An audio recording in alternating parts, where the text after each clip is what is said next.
আর মাত্র কয়েক ঘন্টা পরেই শুরু হবে বাংলাদেশ পাকিস্তানের মধ্যকার 2 ম্যাচের টেস্ট সিরিজের প্রথম ম্যাচ। 21 আগস্ট থেকে শুরু হবে প্রথম টেস্ট ম্যাচ। এখন সবার প্রশ্ন, এই সিরিজের প্রথম টেস্ট ম্যাচে বাংলাদেশের একাদশ কেমন পারফর্ম করতে পারে। ইনফর্ম ওপেনার মাহমুদুল হাসান জয় ইতিমধ্যেই ইনজুরির কারণে দলের বাইরে। তাই বাংলাদেশ টিম ম্যানেজমেন্টকে প্লেইং 11 সাজাতে কষ্ট করতে হচ্ছে। এদিকে আগামীকাল ওপেনিংয়ে দেখা যেতে পারে জাকির হাসান এবং সাদমান ইসলাম অনিককে। তালিকার 3 নম্বরে আছেন বাংলাদেশ অধিনায়ক নাজমুল হোসেন শান্ত। বাংলাদেশের গ্রেট ব্যাটসম্যান মমিনুল হক সবসময় টেস্টে 4 নম্বরে ব্যাট করেন। 5 নম্বরে ব্যাট করতে আসবেন মুশফিকুর রহিম, বিশ্বস্ত খ্যাতির মালিক মুশফিক।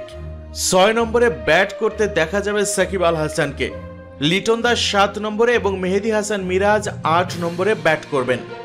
ফাস্ট বোলিং বিভাগে দেখা যাবে নাহিদ রানা, শরীফুল ইসলাম এবং সৈয়দ খালেদ আহমেদকে। এবার চলুন জেনে নেওয়া যাক আগামীকাল পাকিস্তানের বিপক্ষে প্রথম টেস্টে বাংলাদেশের একাদশ কেমন হতে পারে।